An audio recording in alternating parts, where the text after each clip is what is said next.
Good evening, hello, and how are we? Or for everyone living south of the river, Wagwan. For those of you not on Tinder or LinkedIn, allow me to introduce myself. Je m'appelle Rafe Hubris, BA OXON, and I am the lead advisor to the government, to the Conservative Party, and to Blojo, the Prime Minister. I mean, listen, it's not lost on me what an honour and a privilege it is to be presenting these Sunday sessions, and believe you me, I do know what privilege is when I'm looking at it. And listen, yeah, I mean, this honor is something that I take with a huge amount of grace and humility. But yes, as I step before you to brief you, I mean, this broadly going to be about all things coronavirus as I look forward to the United Kingdom and what's left of the empire. And we'll be looking at coronavirus or kung flu, whatever you want to call it, and all the other sort of governmenty stuff that we've been put in charge to manage at war. But yeah, no, I mean, obviously with more people testing positive than in an 80s gay club, the government has called on me to come to its aid. No. Sorry, thanks, Poppy. That should have been put up before, but that's great. Okay, yeah. So yeah, in light of that, we are introducing these Sunday briefings, keep you up to date with everything that's going on, everything that's warning. And as is the public broadcast, if you'd like to ask me any questions, if you're watching on YouTube, do feel free to put those in the chat box, and I shall endeavour to answer them if you're the right sort of chat at the end. But let's get into a little bit what's going on at the moment, just from our perspective. So last week, Patel announced that the fine for a house party of over 15 persons would be set at £800, which many people have said is unfair and ridiculous, because £800 just isn't a realistic cost for a night out. I mean, it hardly covers pre-drinks for most. So accordingly, I'm very, very pleased to announce that today that fine has been increased once again to £2,901.26, which reflects the average evening I had in Mahiki over the 2019-2020 fiscal year, not including VAT. So yeah, we've really tried to accommodate to the severity of the situation that we face. But look, there is hope. Okay, the chaps over at Oxford University, where I studied, I was a student there, I have a degree from Oxford. I'm very, very pleased to say, are making great strides forward with the vaccine. The rabbit of vaccination is very much over the hill of despair and into the tunnel of glory. And, hopefully we'll be coming out on the other side, to the timetable of prosperity. So that's absolutely excellent. What I'm saying is we're nearly there with the vaccine. Okay, so I know a lot of people, Chris Wetty being one of them, I've just been on a blow with, been wringing their hands saying, we've got to sort the second dose out. But, to that I'd say, don't be greedy, chap. If I know anything about drugs, and I do, it's that, you can't jump into the second one straight away. You've got to ride out the first one and, just let that happen. Sorry, I'm just going to turn the call. Yeah, no, I can't do now. Okay, yeah, I'll see you later. Sorry. So yeah, what was I saying? Yeah, basically, don't be greedy, okay? We all want to reach for the second one, but the vaccine isn't like Chang. There's not just like an irreplenishable supply of it. So trying to play a little bit of patience there. But yeah, look, we've vaccinated a good 3/4 of the over 80s, and we're pledging to vaccinate 100% of the over 80s by the 3rd of Feb. That will happen, not because they'll all get the vaccine, but those that don't will be dead. So actually, technically speaking, we will have vaccinated 100 people. So we're very confident we can do that, or 100%, sorry. We're very, very confident we can reach that target. Now, just on the illegal gatherings part, a lot of people have said that it's unfair because it penalizes the poor, because they can't afford to pay for the gatherings and benefits the rich, rather like everything. But basically to that we would say, look, we hear you completely. And so we're now introducing a £500 payment if you get a positive COVID test, okay? So I mean, if you think about it, if you have an illegal gathering, you get enough people in, you can make a pretty hefty profit. I mean, you imagine you've got like 100 people, that's like 50K, minus the 800, obviously. But, you definitely be in the black. And for the Conservative Party, that's a real first. So in non-COVID news, the government wishes to send its best wishes to President Biden on the news of his semi-election victory. And it's really good to see Kamala Harris, in the White House as a woman of color, as vice president. We at the Conservative Party also firmly believe in diversity. Poppy went to Durham, and Priti Patel is living proof of a meritocracy working, and the cleverest, most able people rising to the top. So that's great. But on the issue of inauguration, I'm pleased to announce that I'm leading a small focus group looking into the feasibility of the UK holding a similar event after elections. We call it something like, the initiation of Boris Johnson. And, it's very, very early days, but we're looking to sort of combine an inauguration and an Oxford initiation. Okay, so, basically Blojo would burn a £50 note in front of a homeless guy whilst Gary Barlow plays Relight My Fire, that sort of thing. I mean, obviously, if Keir Starmer had won, it would be like the homeless person would probably be, picked and made Secretary of State for Education, or, whilst Oasis blasts out Champagne Super Socialist. So, but yeah, anyway, it's very, very early days. We're, sorting all that out, but we will keep you updated. Final bit of news, non-COVID related. The government are aware that there are terrible floods in the north. Anyway, on to the graphs. So we're going to really make use of my economics qualification, my PPE from Oxford degree. I don't know if I mentioned I have a degree from Oxford in PPE where I studied. But yeah, if you want to ask any questions about these graphs, as I say, put them into the YouTube chat. I will endeavor to answer them by the end of this, as long as they're sufficiently classic. Okay, so let's get the first slide, please. Yeah, okay, so as you can see here, this graph represents COVID deaths, right? On the y-axis is the number of deaths, and on the x-axis is the month, which is a unit of time that Blojo keeps a close eye on. As you can see, the cases have recently gone up basically vertically, which in some government circles is known as a Hancock up, because it means a very large number of people are easy, E-A-S-I, which means economically and socially inactive, or as the media call it, dead. However, the rise in EVs is not all bad news. Indeed, if you look at the data differently, there's a different story.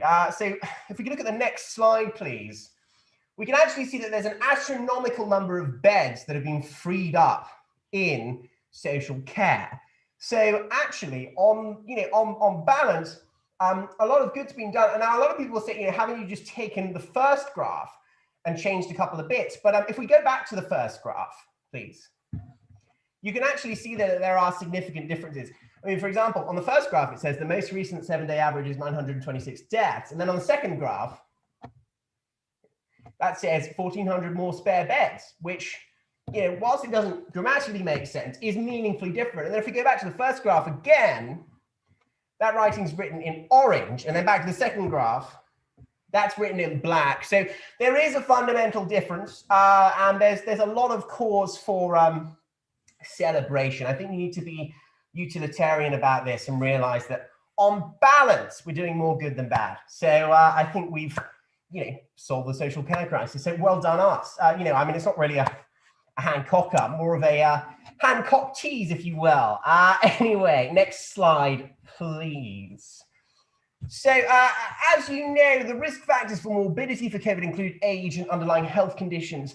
But new research from Public Health England has identified a worrying trend that we need to bring to your attention. If you look at that graph there, the pie chart with the green and the red, essentially, as this graph shows, individuals with the name Bruce are 14.3 times more likely to be hospitalized and 8.4 times more likely to die of COVID-19. This, I'm afraid to say, also applies to all variations on the name Bruce, including Brucey, the Brewster, the Bruceinator and the Bruce Meister, but not Bruschetta, because, as we all know, that's a girl's name. And indeed, women tend to respond a bit better to the virus. So as a result, I'm afraid that once again, we must ask people called Bruce to stay at home and to shield If you are called Bruce, it's not nice to see you, I'm afraid. To see you, not nice.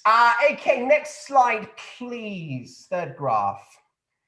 Okay, so the Mahiki cash bath 1920, as I mentioned earlier on, just some of those numbers for you so you can see how we worked out the figure we went with. So yeah, I mean, pretty modest spend at the start of 987 quid there on the 6th of March 2019, steadily increasing and then sort of tailing off into the autumn months of 2019.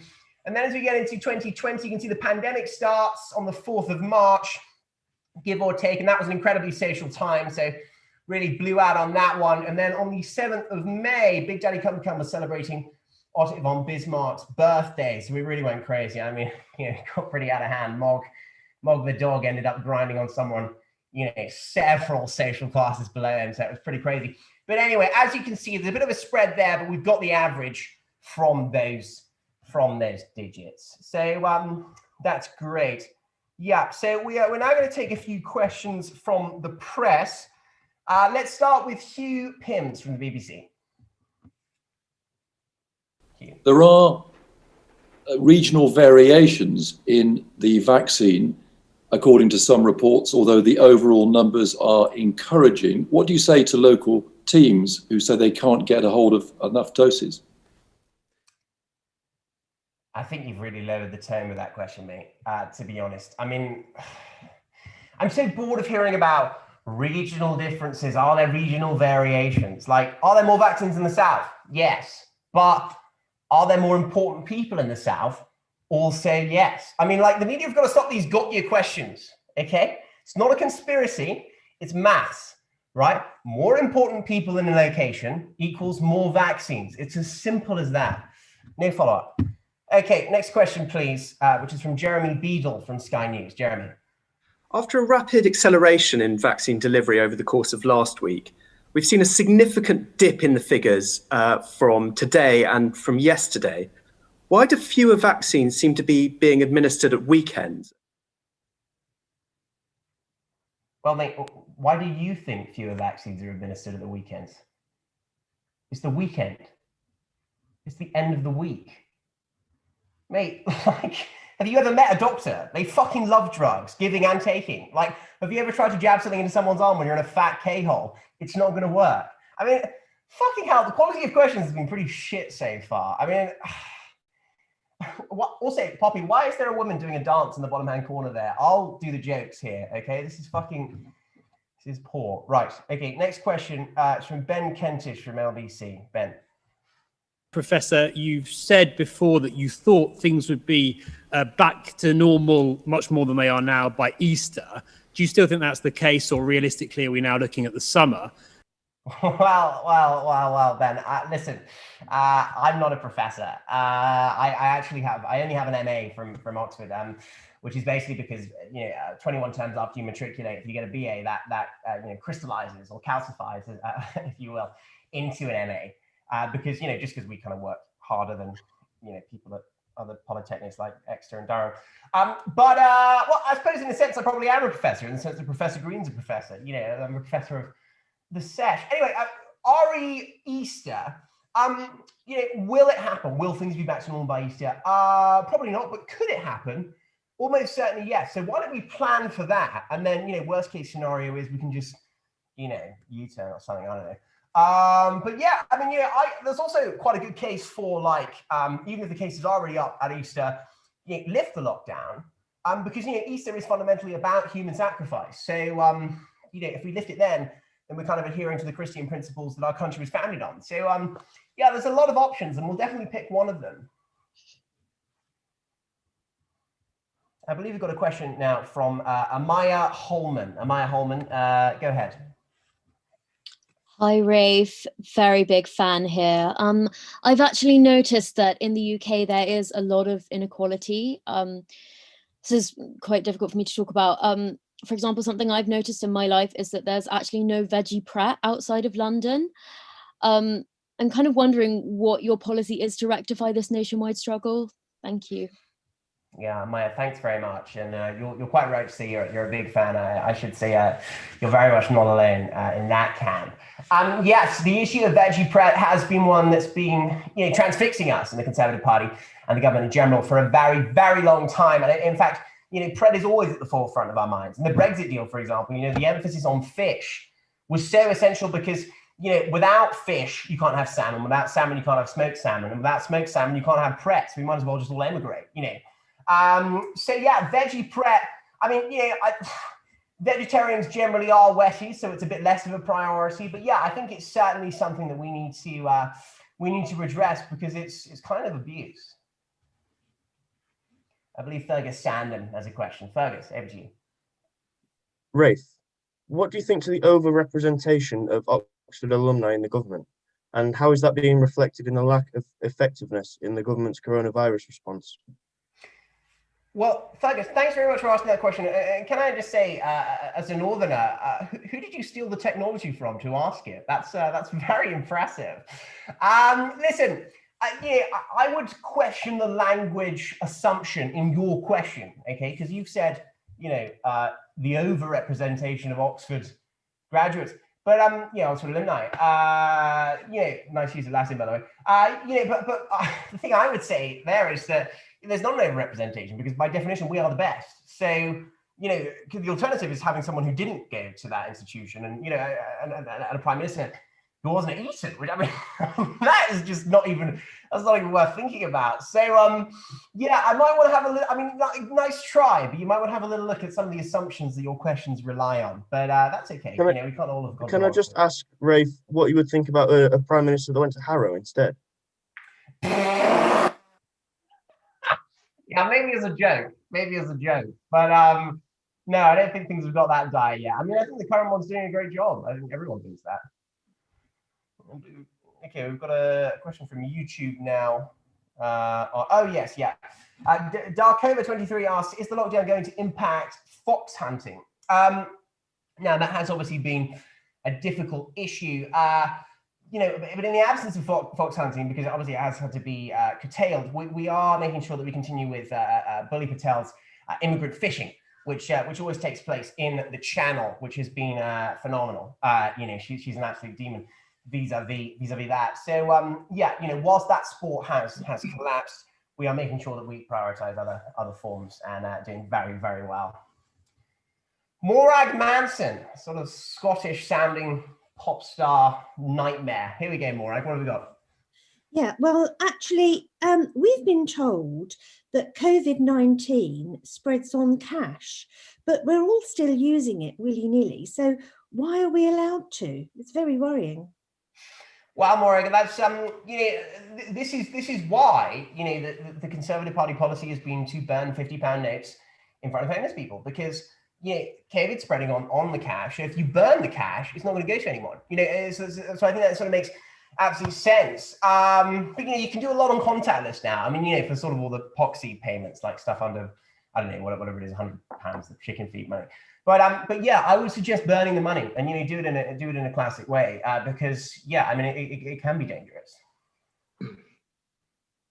Okay, I think we've got a question now from Scott Anderson. Scott Anderson says, I currently have COVID and I'm concerned for my eyesight, but there are no castles nearby to check it. Does the government have any recommendations for alternative venues? Yeah, that is obviously an incredibly difficult area. But the thing I would say is just get in your car. That's probably the best thing to do. Just get in your car and, even if there isn't a castle around, just go for a drive and then you'll work out whether you can't see, or operate heavy machinery, or just something incredibly dangerous, and then you'll know, or you'll be dead. But Jack Shepherd has a question for us. Jack Shepherd. Hi there. Hope you're well. Coming at you from Manchester, where I'm locking down with my girlfriend. Don't worry. I know you're sorry. My question for you is about some of the school students, which I know are having a very hard time at the moment. And one school in particular all kicked off in 2019 when they didn't get a day off when Boris Johnson was elected. So my question is, what can the students of Eton expect as a sort of reimbursement and a reassurance for the time they've lost because of this lockdown? Well, sorry, old boy. I was just trying to understand the joke that you made at the start there. I couldn't quite follow. Would you mind repeating the question? Sorry. Sorry, I my question for you is basically, what can we expect as a reimbursement and a reassurance to the students of Eton for all of their lost term time?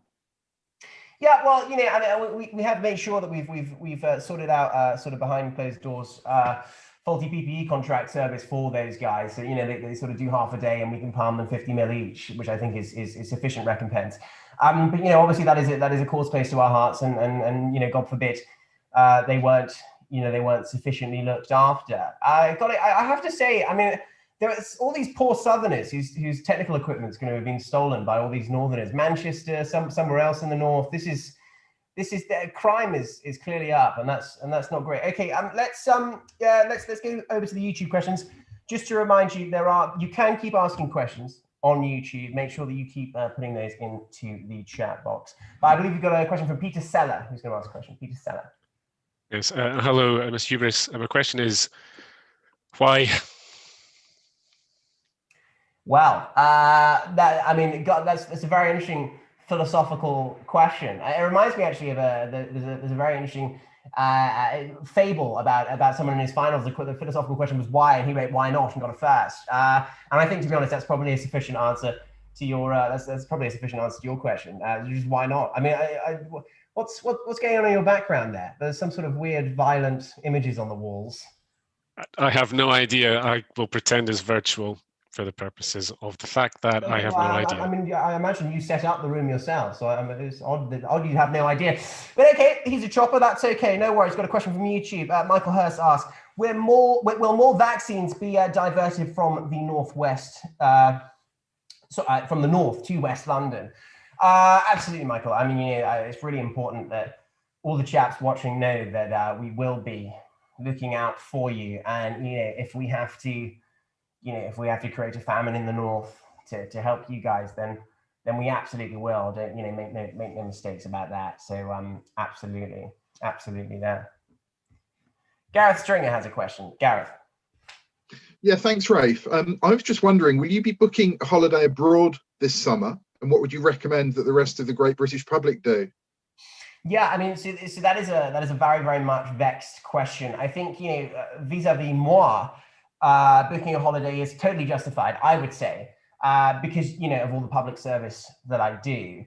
So I will be jetting off to Nice in the week, and then probably doing these at the weekends. But I think my policy has always been on people leaving the UK to go abroad. A lot of influencers have gone to Dubai, for example. If they're fit, it's fine. If they're not, it's not. Okay, so I think that's broadly the policy on that one. But yeah, that's effectively what I'd say. I think we've got just as a follow-up, if I may, Matt Hancock, I believe, is going to Cornwall. Have you got any thoughts on that?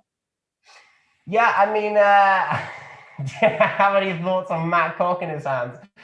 Well, I mean, the thing I'd have to say, a few things about Matt Cock in his hands. I mean, I think Matt Cock in his hands has found isolation very, very easy. Obviously hasn't been able to see his friends, but luckily he doesn't have any. So he's been absolutely fine.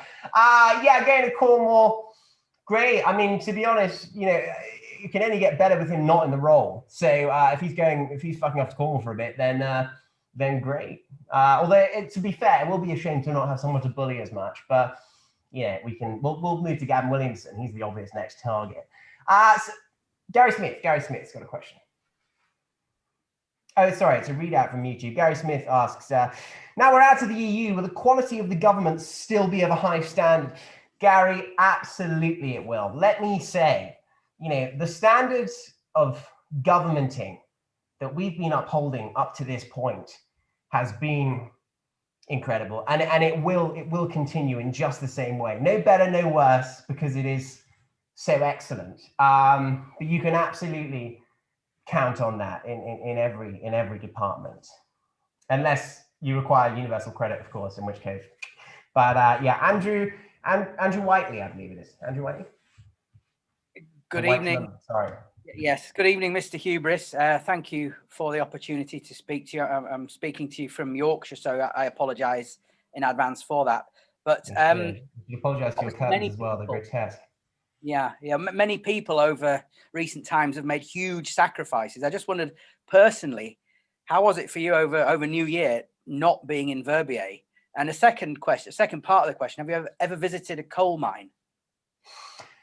Well, there's quite a few questions there. The second one was a little bit Thatcherite era, so I'll answer the one vis-a-vis New Year. Did I struggle not being in Verbier? Yes, it was truly difficult, but I did make sure that I managed to ski in southwest London. So we managed to accommodate for that. No problemo. Zoe Portlock on YouTube asks, are you doing food parcels for the vulnerable who are left and shielding this time around? Well, if you mean left wing, absolutely not, because you're lost if you're left wing. So fuck those guys. But are we doing food parcels?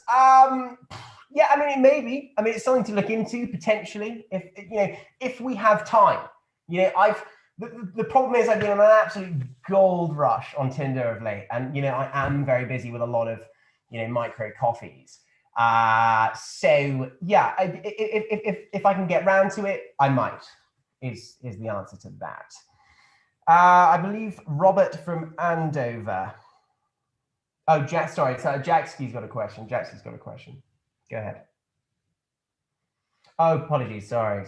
God, my techie is worse than Matt Cock in his hands. Jackski asks, have you considered making the poor, northern folk compete for the limited vaccines available? Could be absolutely classic jokes. Yeah, that's actually a very, very interesting point. A sort of Hunger Games type thing. I mean, maybe we could sell the rights to ITV and then they could televise it. I mean, I think that'd be very, very entertaining, actually. The vaccine factor or something. I'm totally up for exploiting, the Northerners and ideally poor Northerners, because I think that would be, absolutely classic. So I think there's a lot to that. I'll squirrel that away. I'll pretend it was my idea though. Yeah, Robert from Andover asks me, now Bond author Ian Fleming's son is the head of GCHQ. Is that the kind of nepotism that we can continue to expect? And the answer, Robert, is yes, absolutely. I mean, nepotism makes the world go round, and you can count on that going forward.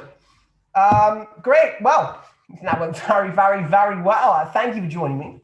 I once again urge you to stay indoors, unless of course your mental health requires you on a date or something. I'm not going to piss in your parade. Do whatever you like. But yeah, I will be back next Sunday at 7. Keep an eye on my Twitter if you want to ask me a question on that.